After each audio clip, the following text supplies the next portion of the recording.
Hey everyone, welcome back to the channel. Today we're diving into a topic that's crucial for anyone planning their retirement: how to maximize your income without running out of money. We'll be exploring an improved version of the famous 4% rule known as the ratcheting strategy or ratcheting 4% rule that could help you live your best retirement life. If you think that this is another video about the 4% rule, trust me, this isn't your grandpa's retirement strategy. We're taking it to the next level. This is the Finance Virtuoso channel, where we talk about all things finance. If you're new here, be sure to subscribe and hit the notification bell so you don't miss out on any future money tips and tricks. Let's start with a quick refresher. The traditional 4% rule, popularized by William Benjen in the 1990s, suggests that you can safely withdraw 4% of your initial retirement portfolio in your first year of retirement, and then adjust that amount for inflation each subsequent year. It's been the go-to strategy for decades, but here's the thing: it's not perfect. The 4% rule was designed to survive the worst market conditions we've seen in the last century, like the Great Depression or the stagflation of the 1970s. That's great for peace of mind, but it also means that in most cases, you're leaving money on the table. After all, most of us, hopefully, won't retire into economic conditions as brutal as the Great Depression. This is where the advanced version comes in, known as the ratcheting strategy. It was developed by certified financial planner Michael Kitces, and it's designed to let retirees spend more of their money when market conditions are favorable. Here's how it works. 1. You start with the traditional 4% withdrawal in your first year of retirement. 2. Then, you set 3 key figures: a ratcheting threshold, a ratcheting amount, a ratcheting cooldown. Let's break these down. The ratcheting threshold is the percentage your portfolio needs to grow before you increase your withdrawals. For example, you might set it at 50% above your initial portfolio value. The ratcheting amount is how much you'll increase your withdrawals when you hit that threshold. This could be something like 10%. The ratcheting cooldown is the minimum number of years you'll wait between increases. This prevents you from raising your withdrawals too frequently if you hit a bull market. Every year, you check your portfolio value. If it's above your threshold and you've waited long enough, you increase your withdrawal by your ratcheting amount. If not, you stick with the inflation-adjusted withdrawal from the previous year, just like in the traditional 4% rule. But is it really better than the original 4% rule? Well, let's look at how it stacks up in 4 key areas. 1. Income generation. In most scenarios, the ratcheting strategy generates more income than the traditional 4% rule. It's designed to take advantage of good market conditions, allowing you to spend more when your portfolio performs well. 2. Risk and sustainability. Surprisingly, the ratcheting strategy is just as safe as the original 4% rule in terms of not running out of money. In the worst-case scenarios, it performs identically to the 4% rule. 3. Predictability and stability. The ratcheting strategy actually comes out ahead here. Your income will either match what you'd get with the traditional 4% rule or exceed it. You'll never get less than you would with the original strategy. 4. Long-term buying power. Again, the ratcheting strategy wins. Unlike the traditional 4% rule, this approach allows your buying power to increase over time if market conditions are favorable. But what about leaving an inheritance?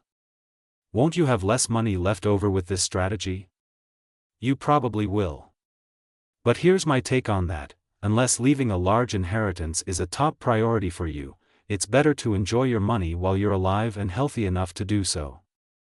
Think about it: would you rather leave an extra $500,000 to your kids when you're gone, or spend an extra $20,000 a year on travel, hobbies, and experiences while you're still kicking?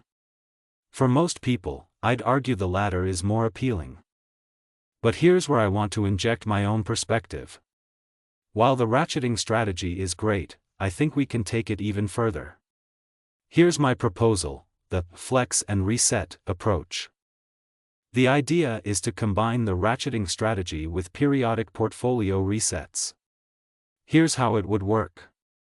1. Start with the ratcheting strategy as described earlier. 2. Every 5 years, reassess your portfolio and your withdrawal rate. 3. If your portfolio has grown significantly, you can choose to reset your base withdrawal amount to a higher level. 4. If market conditions have been poor, you have the option to slightly reduce your withdrawals to ensure long-term sustainability. This approach adds an extra layer of flexibility and safety. It allows you to take advantage of long-term market growth while also providing a mechanism to course-correct if needed. For example, let's say you start retirement with a $1 million portfolio. After 5 years of good market performance, your portfolio has grown to $1.5 million despite your withdrawals. You could choose to reset your base 4% withdrawal on this new, higher amount, significantly increasing your annual income. Conversely, if after 5 years your portfolio has shrunk to $800,000 due to poor market conditions, you might choose to reduce your withdrawal percentage slightly to ensure you don't deplete your savings too quickly. As I always say, the key is flexibility. Retirement can last 30 years or more, that's a long time, and a lot can change. By reassessing every 5 years, you're adapting your strategy to your current reality, not just sticking to a plan you made decades ago. You might be worried that this approach might lead people to overspend in good times. And yes, that's a valid concern. But here's my counterargument: most retirees are actually too conservative with their spending, especially in the early years of retirement when they're healthiest and most able to enjoy their money. By using a strategy like this, you're giving yourself permission to spend more when times are good, while still having a safety net for when they're not. It's about finding that balance between enjoying your retirement and ensuring you don't run out of money. Of course, this strategy isn't for everyone. If you're the type who loses sleep over market fluctuations, or if you absolutely need to know exactly how much you'll be able to spend each year for the next 30 years, then sticking with the traditional 4% rule might be better for your peace of mind. But if you're comfortable with a bit of flexibility and want to maximize your retirement income, the ratcheting strategy or my proposed flex and reset approach could be worth considering. Remember, the goal of saving for retirement isn't to die with the biggest possible bank account. It's to ensure you have enough money to live the life you want, for as long as you need.